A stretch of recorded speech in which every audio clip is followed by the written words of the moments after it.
Welcome back to Scary Night Tales. Tonight we have a spine-chilling story that will leave you questioning your own safety at home.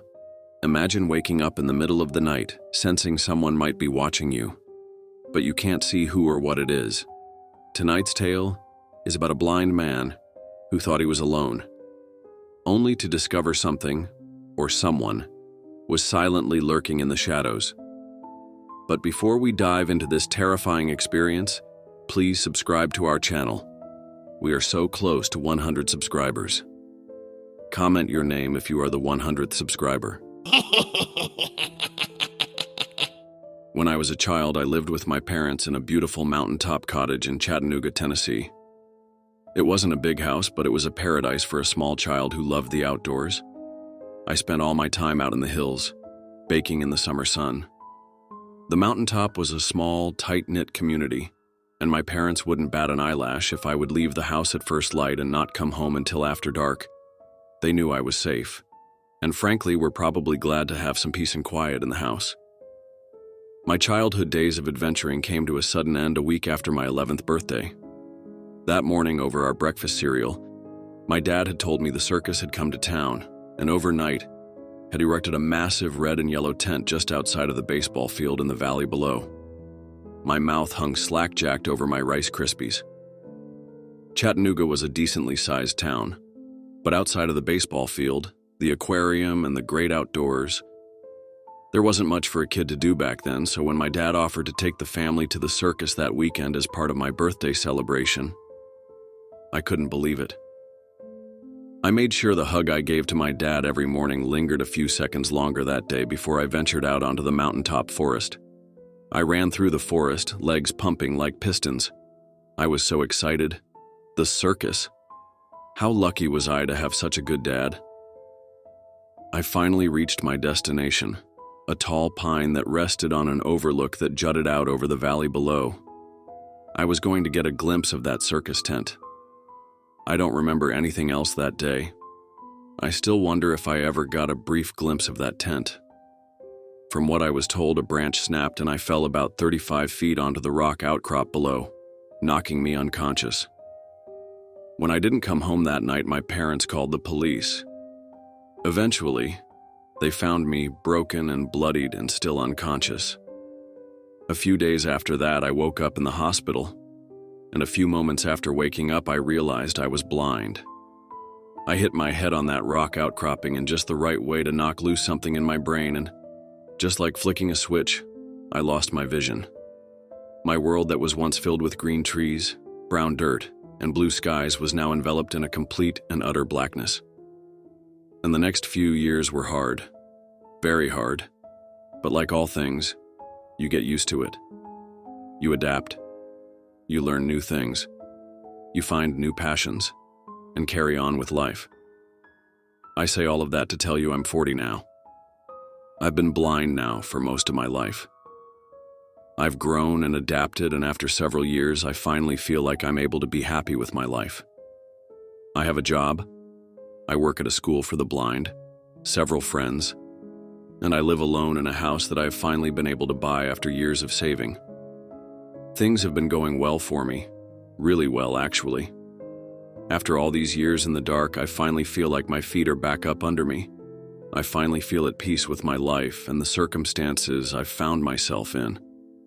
I finally feel like I'm back in control of my life. I'm a completely capable adult. Or I felt that way until this week. It all started on Monday. I had a shit day at school. A real stinker. Kids were assholes, my boss was an asshole, the weather sucked. Just an all-around bad day. We all have them. As soon as I got home that day, I was going to get into bed and go to sleep just to put this day behind me. And, that is what I started to do. I walked in, drank a glass of water, and crawled into bed, but it didn't feel right, something was off. I laid there for a few minutes when it hit me. My bed was warm when I crawled in, only on one side, as if someone had just gotten out of bed moments before I walked in the room. My mouth went dry, and I laid in silence for several more minutes, listening. I decided I was just imagining things, got another glass of water, and went to sleep. The next day after work, I came home and plopped down on the couch to watch TV. Yes, us blind folk do that sometimes. Some shows you really need eyes for, but with modern accessibility features, scenes are described for us. It's pretty cool. It's like having a robot read a screenplay for you. Kind of weird to get used to, but it's better than sitting in silence. So I'm sitting there, not really listening to the TV, more zoned out than anything, when I notice I'm feeling heat. Nothing too intense, just a low steady heat is coming from my right side. It took me a minute to realize it was heat coming from a lamp on end table right next to me. I don't turn on lights in my house ever. Why would I? I have lamps and light bulbs screwed into their sockets, but I never use them.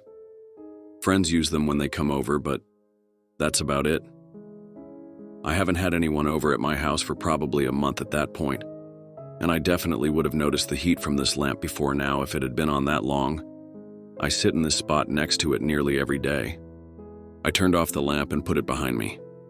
I didn't have an explanation for it, but why worry myself, right? Full disclosure, besides being blind, I'm also an idiot. I listened to another episode of NCIS, microwaved some dinner, and decided to head off to bed. I left the kitchen, took 4 steps down the hall as usual, turned to walk through my bedroom doorway, and bam! Damn near broke my nose on the bedroom door. This is when I got a little bit freaked out. I never close my doors. I'm fucking blind and I live alone. I don't need the hassle of feeling for a doorknob every time I enter or leave a room. Someone had been in my house. I'm not gonna lie to you. I was scared shitless. I haven't been that scared since the day I woke up in that hospital in Chattanooga knowing my entire life had just been changed. I pulled my cell phone out of my pocket to call 911, but my hands were shaking from the adrenaline and I dropped it. I heard the phone bounce off the carpet and hit the baseboards of the wall, so I dropped to my hands and knees and started feeling around for it. 5 seconds later, I still hadn't found my phone. Had it bounced further away? I swear I heard it hit the baseboards right at my feet. I slowly expanded my search, crawling my way down the hallway, arms splayed out in front of me trying to scour as much of the carpeted floor as I could. Nothing. Tears were beginning to well up in my eyes. Lame, I know, but like I said, I was having a bad week and I was really scared. I sat for a moment, calmed myself, evened my breathing out and restarted my search. I only had a few square feet of space left to search, just the space in front of the laundry room door and the guest bedroom door. It wasn't a long hallway. I army crawled down the hall, scraping my arms across the carpet when the very tip of one of my fingers brushed up against a solid object in the middle of the carpet. Finally, I army crawled a few inches more and let my hand fall where I had felt something solid. There was nothing there. Confused, I crawled a few more inches and tried again. Nothing. I crawled a few more inches and reached my hands out again. My right hand fell on something. Too big to be a phone. I gently rubbed my hand across its surface. It felt cold and dry, almost fleshy. I realized what it was when it moved out from under my hand. I had grabbed someone's foot. I screamed and threw myself backwards, struggling to regain my feet. My legs had turned into jelly. I collapsed onto the ground and listened, legs pulled up to my chest, ready to kick out at any noise within striking distance. I'm not sure how long I was on the ground. It felt like forever. After a while, I slowly got back up to my feet. I stood still and listened to the air. I couldn't hear anything but the wind blowing through the trees in the backyard and the hum of my air conditioner. But I could feel someone staring at me. I knew that less than 15 feet from me, someone was standing in the doorway of my guest room, barefoot and holding my phone. My mind conjured a head of wild hair, torn clothes, and dirty hands that wrapped around the handle of a butcher knife. Slowly, I backed away, feeling along the wall with my hand, searching for my bedroom door so I could place myself within my house and plan my escape.